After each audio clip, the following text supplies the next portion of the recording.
Hello and welcome to the Pleasurepreneur Podcast.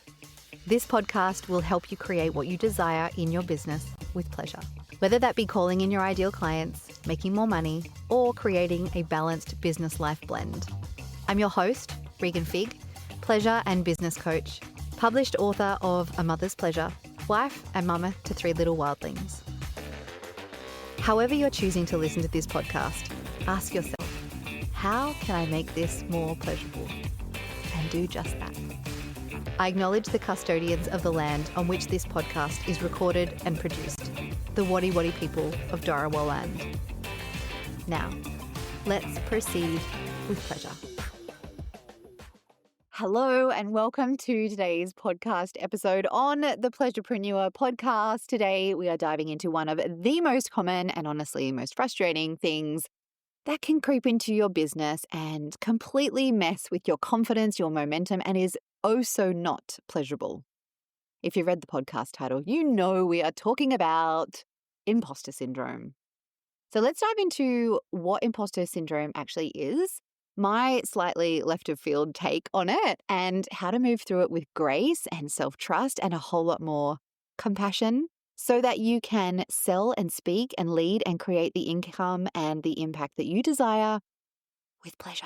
Now, if you've ever found yourself shrinking or second guessing or over explaining or undercharging or censoring what you actually want to say in your business, that's a pretty good sign that imposter syndrome might be running the show. You know, it's that sneaky voice that tells you you're not good enough, you're a fraud, even when all the evidence says otherwise. I bet that you've supported clients, you've created results, you've done the research, you've got the embodied experience, but still it might not feel like enough. Yeah? You might question your qualifications and, think just one more certificate will finally make me feel legitimate. Spoiler alert, it won't. The paper doesn't change imposter syndrome. You assume that your wins are luck. Gosh, the number of times or the number of client signups I had before I decided it wasn't a fluke is quite impressive. So yeah, there was definitely some imposter syndrome at play for me there as well. Yeah, so if this is you, and it might not be right now, maybe imposter syndrome just does have its moments where it flares up, but I want you to know imposter syndrome isn't proof that you're not ready. It is proof that you care. It is proof that you actually have integrity, and it tends to show up when you're growing, when you are being seen in a new way, when you are stepping into more power, more visibility, or more leadership than you have held before. It's not a flaw. It's not a failure. It is a very normal human reaction to expansion, but it doesn't have to lead, it doesn't have to drive. It doesn't have to run the show.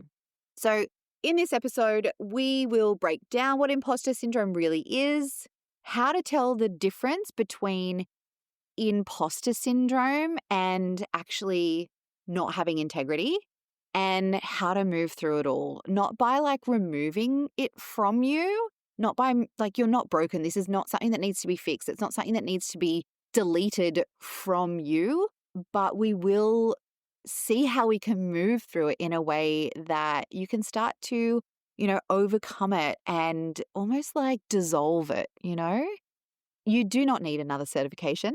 You do not need to be, more polished and professional. You just need to remember who you are and stop giving that inner critic the keys to your business. All right, let's talk about where imposter syndrome actually comes from. Because spoiler alert, it is not just, you being dramatic, right? I think the times when I have really been in this kind of experience of imposter syndrome, same as you probably are thinking oh God, this is really frustrating. You probably know it's there and it's not enjoyable, right? If you could get rid of it, you would, right? So most of us weren't raised to take up space confidently. We were raised to be humble, to wait our turn, to only speak when we were absolutely certain, and God forbid you get it wrong. Cue the shame spiral. And I think about school as well. If you have grown up in the schooling system that is designed years and years of us growing and developing, learning that our answers are either deemed right or wrong from outside of us. what we think is either right or wrong and validated by somebody else.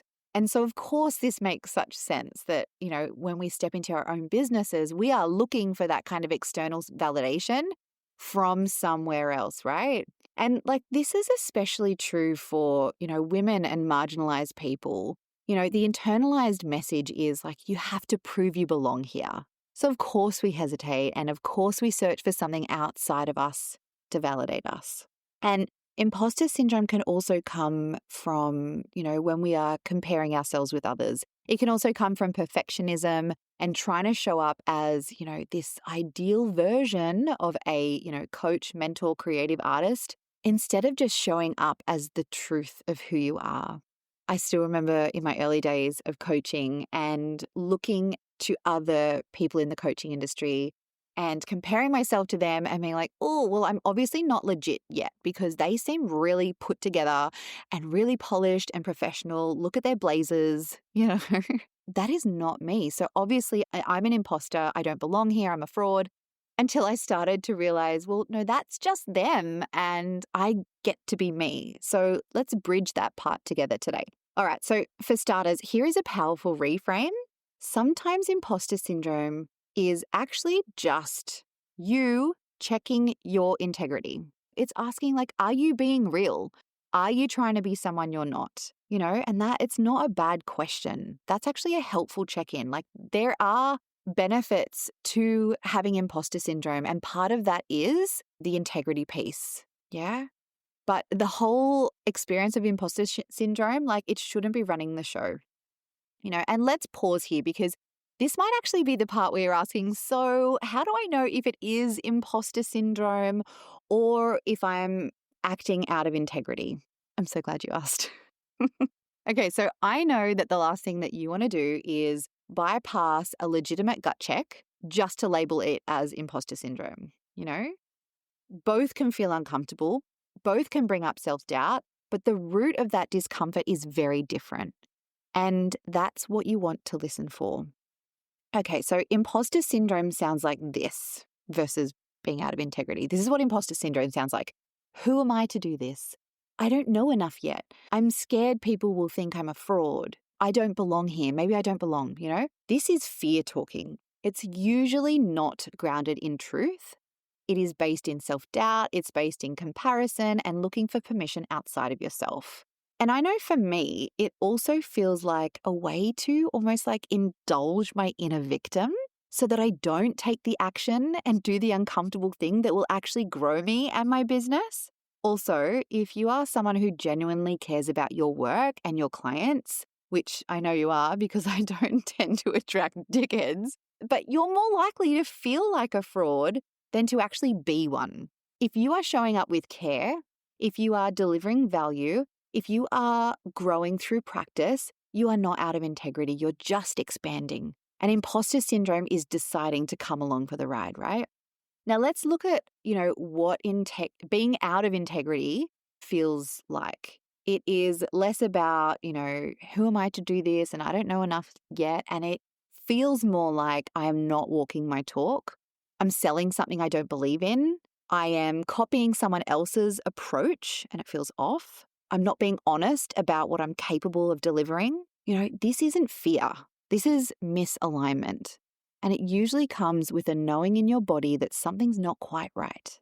And the good news is you can shift back into integrity quickly, with honesty, with clarity, taking responsibility for how you want to move forward. And I'm betting money on this not actually being you. But if there are times where you do perhaps find yourself a little lost along the way, selling something that you don't believe in because maybe somebody else said you needed to do it that way, or copying someone else's approach, even though it feels off because, again, someone says that's the only way to make it work, you might then notice this and then it's time to just come back to what feels good and right and true for you. So if you are experiencing what you perceive as imposter syndrome and you're unsure whether it is imposter syndrome or you're out of integrity, just for peace of mind, ask yourself, am I afraid because I care deeply and I'm stretching into something new? Or am I feeling off because I'm not actually standing in truth with myself or my work? When it's imposter syndrome, the work is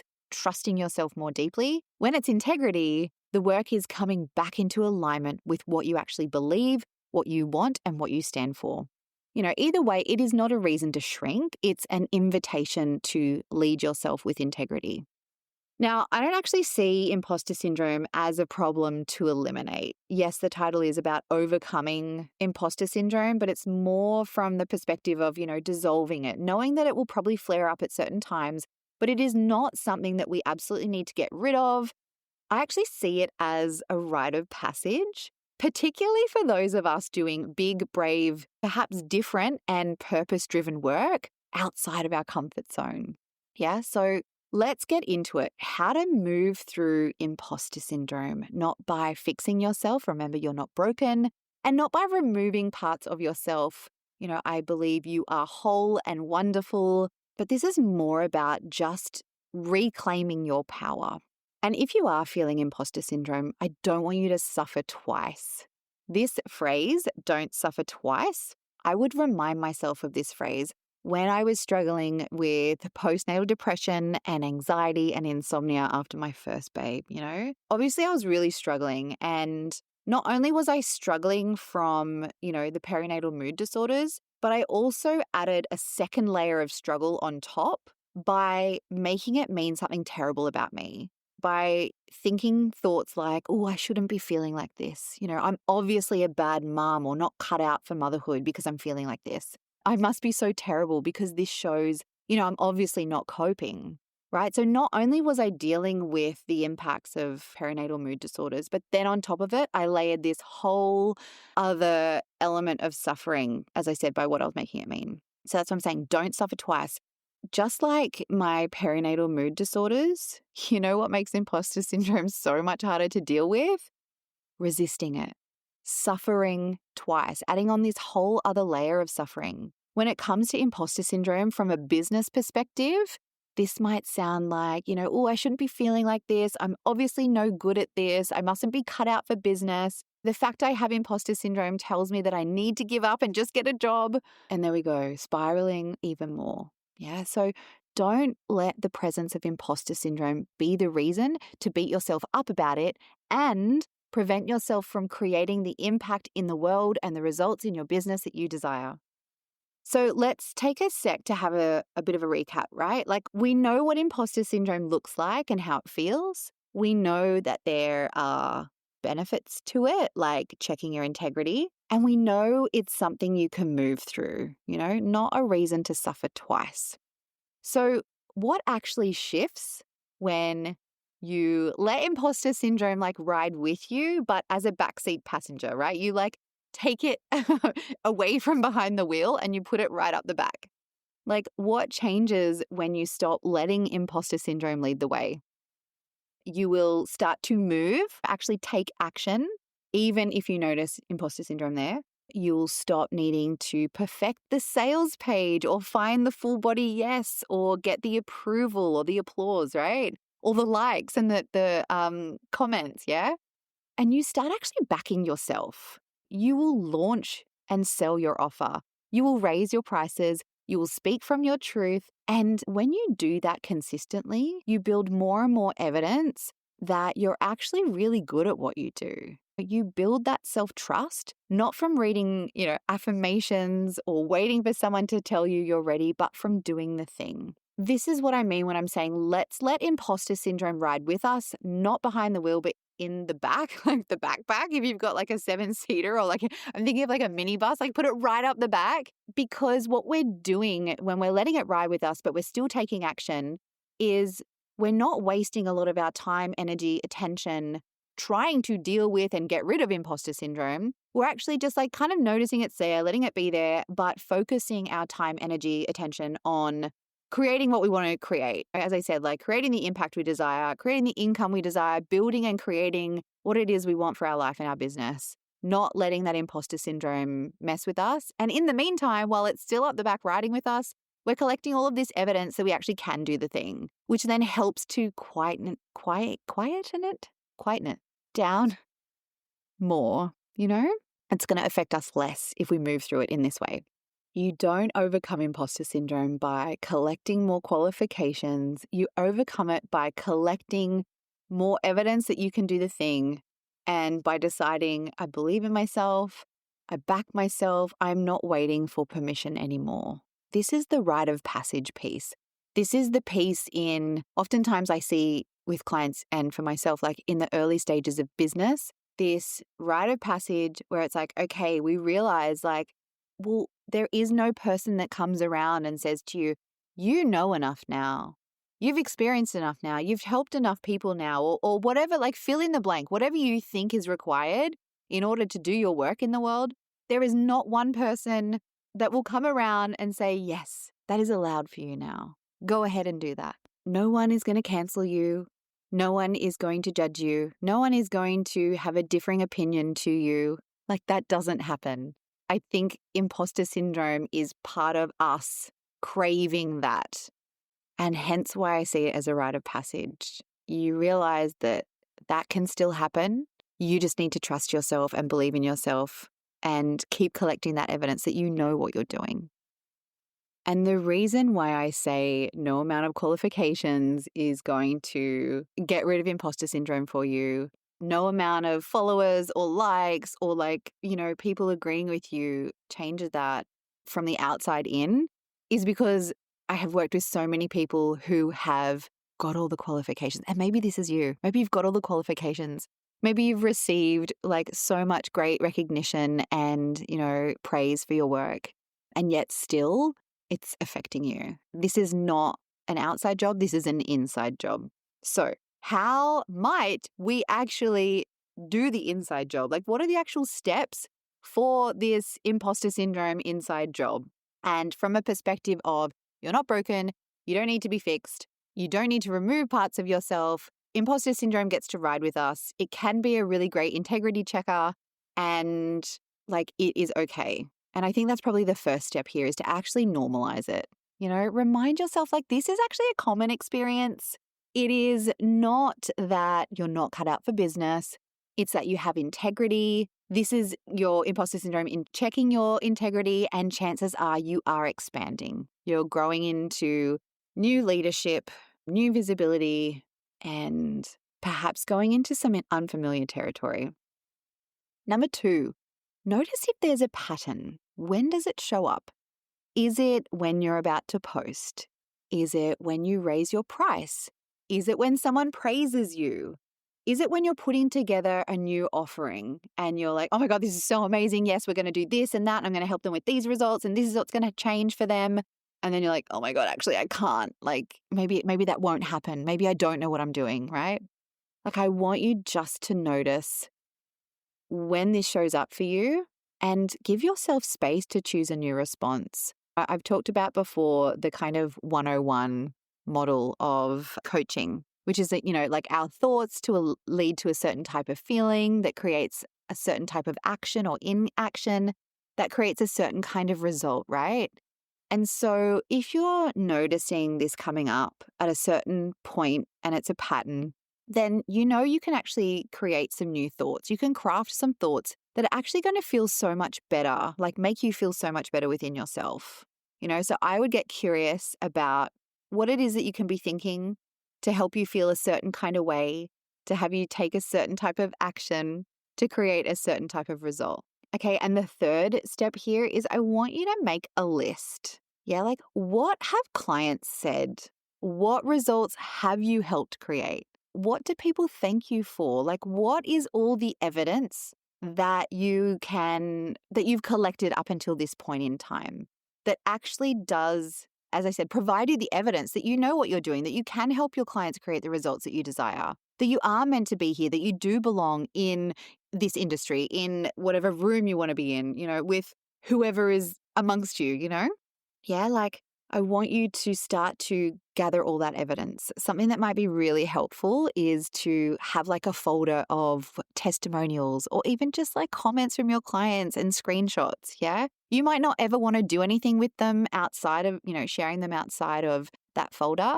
It might simply just be for you to anchor back into that and to show your brain the evidence that is contrary to imposter syndrome. When we're experiencing imposter syndrome, we spend so much time thinking thoughts up that one end of the spectrum of like, oh, I don't know what I'm doing. I'm a fraud. Why do I feel like this, etc. And we don't spend any time up the other end of the spectrum, giving airtime to thoughts of like, what if I do know what I'm doing? Like, where is the evidence that proves I can help my clients, etc. Right? So I want you to start to curate, if you haven't already, some kind of a folder or a list where you are actually collecting the evidence that goes against your imposter syndrome. Yeah. Next step would be to stop outsourcing your permission. Yeah. Stop outsourcing permission. If you are waiting for sales, for client signups, for praise, for followers, for shares or likes or comments, for feedback to go viral, to prove your worth, like just pause right there. What you're really doing is waiting for someone else to tell you you're good enough, you're ready, you're allowed to take up space, you are allowed to want what you want, you're allowed to do it your way.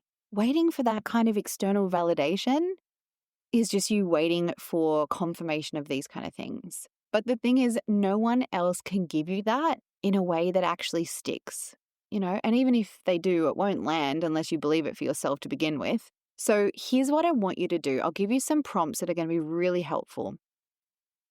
I want you to ask yourself, what am I waiting for someone to tell me right now? What am I afraid will happen if I just give myself permission to do it anyway? And oftentimes we let imposter syndrome take the wheel and be the driver because there are some secondary gain for it. It's actually probably protecting us from doing the scary thing, doing the uncomfortable thing, doing the new unfamiliar thing, right? So that question again is like, what am I afraid will happen if I just give myself permission to do it anyway? Like actually just look your fears in the face. Yeah. What about this question I want you to ask yourself? If no one else needed to approve, what would I do next? I feel like that's such a fun question. Almost like daring yourself, being a little bit cheeky about it. Like, okay, so if I didn't need anyone's approval or permission, or for someone else to do it before me, or for it to be considered like the thing to do in my industry, what would I do next? And lastly, if I fully believed I was good enough already, how would I show up today? I want you to kind of really, maybe even close your eyes for that one. Obviously not if you're driving. Like if I fully believed I was good enough already, how would I show up today? And don't let your brain say, oh, I don't know. Let your brain like maybe do some daydreaming or considering like, how would you actually be showing up differently if you did think and you did believe that you were good enough already? And then I want you to flip it. Whatever answers you're waiting for externally, say it to yourself right now. It might feel a bit silly, but maybe it's something like, I give myself permission to launch this offer, even if no one's asked for it yet. I give myself permission to call myself a coach, a mentor, an artist, even if I'm still learning. I called myself a surfer before anyone had given permission to call myself a surfer. And that's the thing, like no one's coming around checking beaches, letting people know that they're surfers or not, right? Yes, I've become better. I've become a better surfer. But even when I was learning, I was really starting to embrace the identity of a surfer because I was out there in winter in a wetsuit, freezing my little titties off, having a go, And it wasn't easy. Like, yeah, it's uncomfortable, right? It's uncomfortable to step into a new identity. But like, let yourself do that, Let yourself give yourself permission to embrace that identity, to call yourself a coach, a mentor, an artist, a creator, even if you're still learning. You might also want to say out loud or even just write it in your journal, like, I give myself permission for pleasure, for rest, for whatever it is I desire, even if the to-do list isn't done. And I give myself permission to speak boldly and truthfully and in alignment with what I believe, even if someone doesn't like it. A big part of moving through imposter syndrome is deciding that your opinion of yourself matters over anyone else's. Yeah, that is so powerful in itself. Here's the thing, like permission is, I want to say like a muscle, but as a former exercise physiologist, I get a bit annoyed when people say, oh, like, permission is a muscle, or anyway, it's not like physiologically, it's not anatomically correct. But you know what I'm trying to say here? Like giving yourself permission to do the thing is a metaphorical muscle. There we go. I feel better about that now. The more you give it to yourself, permission, the stronger your self-trust becomes. The easier it is to give yourself that permission. I always say to my clients when they're having a hard time, like, they're kind of struggling doing something for, say, the first time, whether that's going live on Instagram or, creating a program or raising their prices to a certain price that they haven't sold before. I'm like, of course it's going to feel uncomfortable. Like it would be unreasonable to expect it to be easy and feel comfortable when you've never done it before. And so the more you can give yourself permission, the easier it becomes, the better you will get at it. You'll stop needing that constant validation and you'll know how to actually validate yourself. And that is when you become unstoppable. I'm getting excited thinking about it. So the last piece here, before we talk about really the kind of support that you want to get, the last piece here is to take the action anyway. Obviously you've done your integrity check, you've done your gut check, and you're like, yeah, I think it's just imposter syndrome raising its ugly head. And so I want you to take the action anyway. Yeah, not because, the imposter syndrome voice is completely gone, not because you have, fully healed it or removed it, but because you've decided that voice doesn't get to run the show anymore. You take the action. You post the thing, you pitch the offer, you speak your truth. Yeah, not because you are fearless, not because it feels really comfortable, but because you are powerful. And this is what it means to build evidence. This is what builds that self-trust. When you act, then you realize like, oh, I didn't die. It wasn't a disaster. I can actually do this, and slowly that voice does quieten. And not because you have silenced it, but because you've moved through it, because it realized it doesn't drive anymore. And as I said, our last point here is to get support. You were never meant to hold your business alone, especially not the weight of, imposter syndrome or your inner critic, right? Imposter syndrome thrives in isolation. It wants you to hide. It wants you to go it alone. It wants you to stay, stuck inside your comfort zone and stuck inside your own thoughts and stuck inside like where it's familiar. And when you have someone in your corner, someone who can reflect back to you that maybe this is just imposter syndrome because what they see of you is completely different.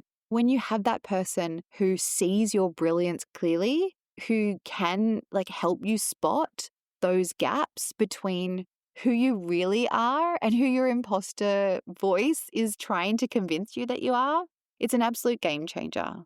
That's what coaching is for. Not because you're broken, but because you are ready to lead, because you're ready to experience that power and that self-approval and that permission for yourself, because you want to move with clarity and with confidence and with the ability to trust yourself fully and back yourself and finally stop letting imposter syndrome take your time, your energy, your potential. If you've been feeling the weight of imposter syndrome, it is slowing you down. You already know that, right? Here's what I want you to know as well. Let's recap. It doesn't mean you're not good enough. It doesn't mean you're not ready. It means you're stretching, you're growing, you're expanding. It means you have integrity. Let it be there if it needs to be there. Just don't let it drive. You have got shit to do, right? You've got people to serve. You've got a business to build. You've got money to make. You've got things to do that actually feel like you. You don't need another certification or qualification. You don't need to be more polished. You don't need to wait for someone else to say that you're allowed. By the way, there is no one like that, remember? You get to give yourself the green light starting now. And if you are ready to stop waiting, to tune into what actually turns you on in your life and your business, and to create something that feels like a masterpiece, if you are done second guessing yourself, if you are ready to actually make that income and impact you desire, then hire me to help you. We'll get imposter syndrome out of the driver's seat and put you back in control of your business. Now, you can either apply to work with me one-on-one, I'll put the link in the show notes, or you can join me for my in-person immersion coming up in a few weeks' time, which is actually a real-life result of me not letting imposter syndrome lead and actually offering what I desired, what felt fun for me, what was calling me. Yeah, it sounds so delicious. It's super low cost and it's going to be such a fun, expansive experience. It's like personal transformation meets business clarity, meets soaking in the spa and having cocktails or mocktails in the champagne garden to give both you and your business a delicious reset, to plug you back into your big, juicy business desires and your big, juicy business vision, and then to create the steps that are pleasure-led, that are calling to you, that feel fun to you, to actually make that happen. This immersion is going to shift you out of autopilot, out of a place of perhaps feeling uninspired and maybe just doing the thing that you think you should be doing, but it actually doesn't feel like it's lighting you up, or taking the steps that you've been told to take, but it doesn't actually feel in alignment with you, or, just doing the day-to-day in the reads kind of stuff that just feels so like mundane, right? This is about you feeling inspired, becoming unstoppable, and really connecting with the masterpiece of your life and business that you're here to create. There is both a 1-day and 2-day option. So the 2-day option is with the VIP upgrade. Day 1, we will be meeting for a masterpiece masterclass, a long lunch, and then in the afternoon to soak in the spa or in the sauna or have some mingles or mingle in the champagne garden for those who stay into the afternoon. And for those who sign up for the 2-day VIP upgrade, think day 1 plus day 2 of relaxing, potentially poolside if the weather works for us, planning, deep coaching, and really turning your day 1 vision that became really clear and sparked such desire and excitement and effervescence and energy in your body, turning that vision into soul-aligned, pleasure-led next steps that you cannot wait to implement. So day 1, you get the masterclass all together, you get the long lunch, you get an afternoon to soak in the spa or mingle in the champagne garden. Plus then if you get the VIP upgrade, you're going to get dinner, think like pizza, cocktails in your favorite frock. You will have a cafe breakfast the next morning. And then we'll be getting together for an intimate mastermind style strategy session. And you'll also get lunch afterwards. It includes your own private king room, obviously all your meals and that high touch coaching from me. So that is what gets created when you do not let imposter syndrome lead, right? I cannot wait to run this. I'm so excited. I'm going to pop all the details below so you can take a look. If you are wondering where is Regan actually based? Where is this? It is about 2 hours south of Sydney on the southeast coast of Australia and the southeast coast of New South Wales. I have got a couple of people who are considering flying in from Melbourne. There are people driving from Queensland. It is just going to be so delicious and just an opportunity to really spend time both investing in yourself and your business and creating the steps and the strategy to leave this immersion, not needing to retreat from your life and your business. You'll know what needs to shift and you'll be able to have that ready to take home with you. Okay, I'm going to stop talking about it now. I'm getting too excited. I'm going to wrap up the podcast there. Thank you for joining me. Thank you to those of you who have sent me messages saying, I've been listening to the podcast and loving it. It's so nice to hear. As I've said previously, I only see download numbers. I don't know who's listening. I don't know what you're getting out of it. Please come and let me know. Send me a DM on Instagram. Share this episode with anyone who needs it. As I said at the very beginning of the episode, I'm sure every coach, mentor, artist, creative I know has struggled with imposter syndrome. So I think this will be a really, really valuable episode for anyone in that realm. So share it away, and I hope to see you either at my in-person immersion or in my coaching applications or both. Bye for now.